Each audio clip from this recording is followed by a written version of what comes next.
All right, so it looks like you've really been doing your homework on this chronic respiratory disease stuff, huh?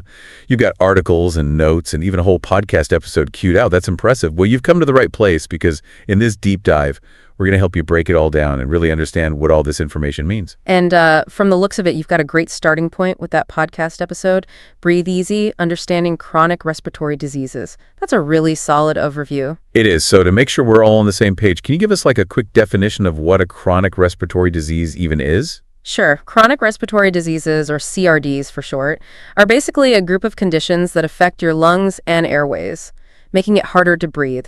And the key here is that they develop over time. It's not like catching a cold or the flu. Right. So more like a marathon than a sprint.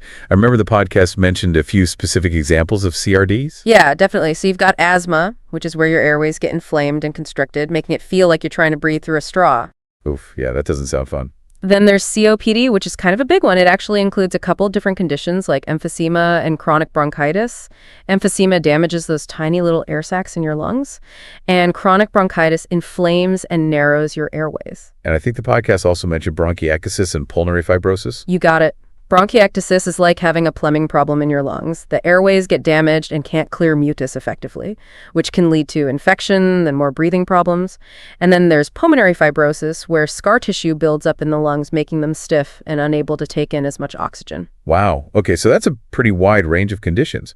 What causes all these problems in the first place? Well, there are a lot of different factors that contribute to CRDs, but some of the biggest culprits are smoking and air pollution. I know the podcast definitely mentioned smoking. Yeah, smoking is like public enemy number one for your lungs, especially when it comes to COPD.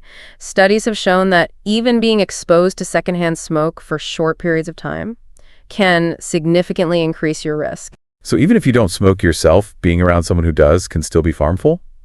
That's kind of scary. The podcast also mentioned air pollution, right? Oh, absolutely. Air pollution is a huge problem, both indoors and outdoors.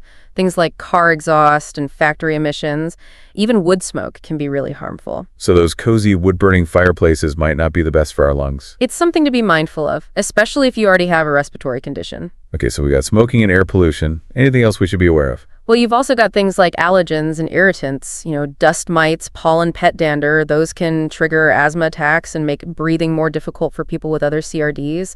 And then, of course, genetics plays a role, too. Some people are just more predisposed to developing these conditions. So it's kind of a mix of environmental factors and genetics then.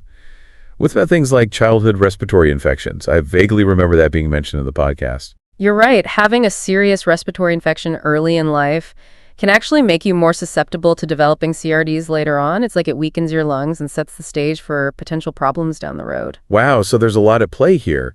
But in a way, it feels empowering to know all this. Like if we can identify the risks, we can take steps to protect ourselves. Exactly. Knowledge is power. That's why deep dives like this are so important. Couldn't agree more. So let's switch gears a bit and talk about what we can actually do to manage these conditions. I know the podcast really hammered home the importance of quitting smoking. But what else can we do to keep our lungs healthy? Well, quitting smoking is definitely the best thing you can do for your lungs. It's like hitting the reset button. But it's not the only thing. Avoiding those allergens and irritants we talked about is also crucial. So like waging war on dust bunnies and maybe investing in a good air purifier. What else? Yeah, those are great starts. And don't forget about wearing a mask, especially in situations where you might be exposed to pollutants, like if you're going to be around a lot of smoke or in an area with heavy traffic. So those stylish masks are more than just a fashion statement then.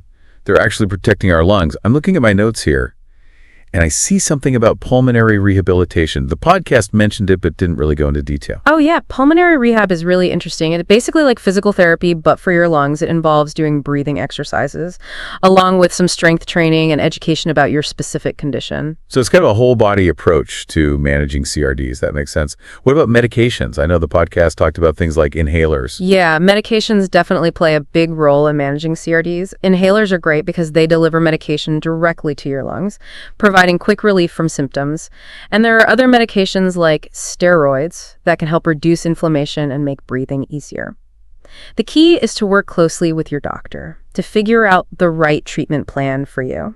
So it's not a one-size-fits-all approach. Definitely not. One thing I really appreciated about the podcast was how it busted some common myths about CRDs, like the one about asthma being just a childhood disease. Right. Asthma can actually develop at any age. And what about the myth that there's nothing you could do about COPD? I always felt like that was kind of a defeatist attitude. Yeah, it's totally not true. While COPD is a progressive disease, there are definitely things you can do to slow its progression, manage symptoms, and improve your quality of life. So there's always hope, even with a COPD diagnosis. That's really important for people to know.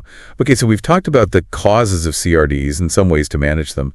But what about the emotional and social impact of living with a chronic respiratory disease?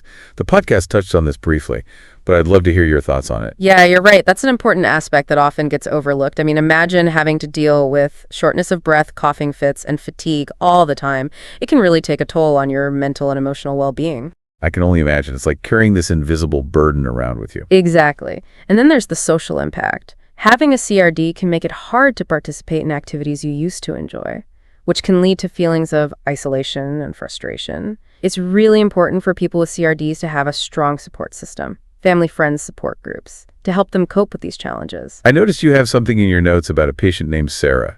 Was she someone who faced these kinds of challenges? Yeah, Sarah's story is a really powerful example of how CRDs can impact someone's life, but also how resilience and a positive attitude can make a huge difference. She was diagnosed with COPD in her late 50s, and at first she was understandably overwhelmed and scared. I can't imagine that's easy to process. Definitely not, but Sarah was determined to take control of her health. She quit smoking, embraced pulmonary rehabilitation, and even became an advocate for clean air initiatives in her community. Wow, so she really turned her experience into something positive. She did, and today, in her 70s, she's still living a full and active life. She hikes gardens and even leads a support group for other people with COPD. Her story is such a great reminder that even with a CRD diagnosis, you can still find joy and purpose in life. That's so inspiring. It really highlights the importance of staying positive and proactive.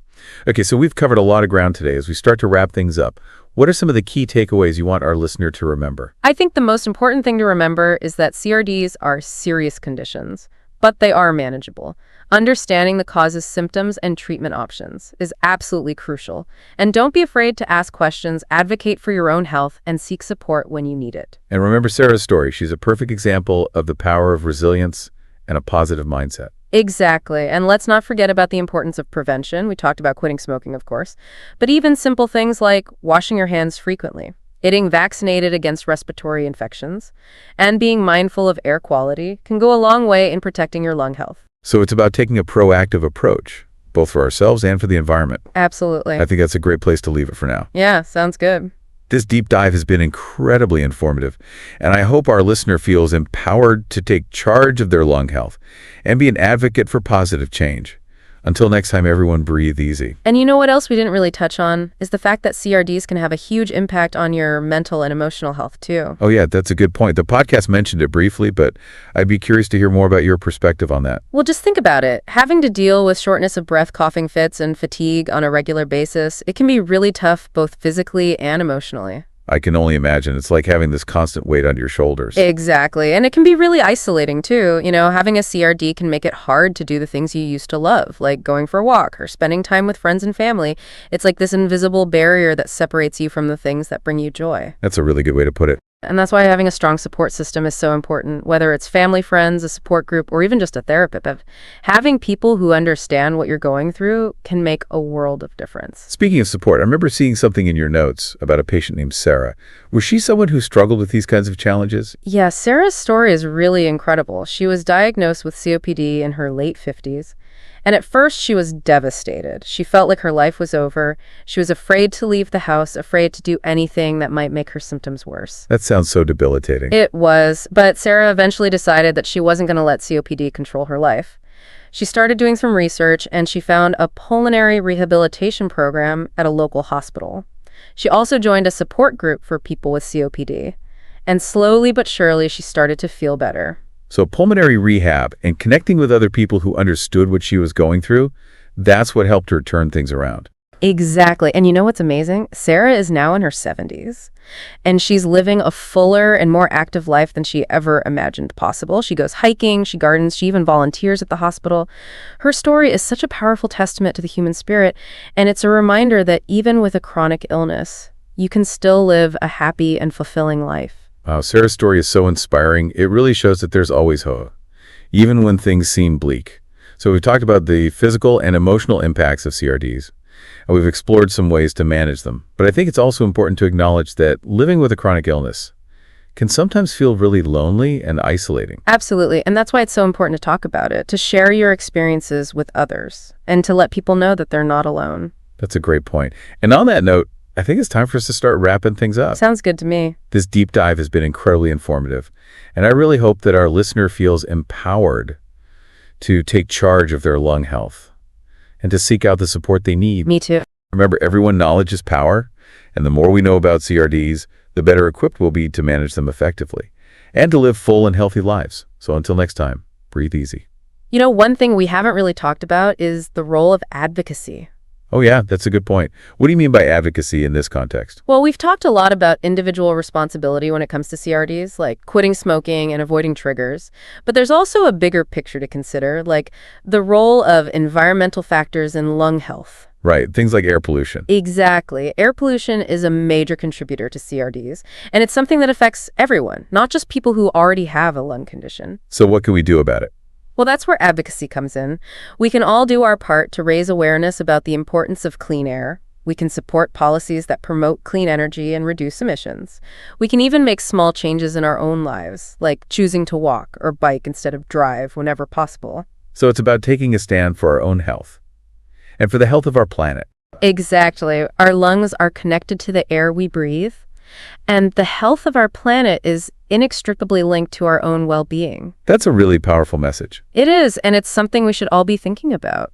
Well, this deep dive has been incredibly home-opening. I'm glad to hear that. I think we've covered a lot of important ground today. We definitely have. And I hope our listener feels empowered to take charge of their lung health. Me too. So until next time, everyone, remember to breathe easy.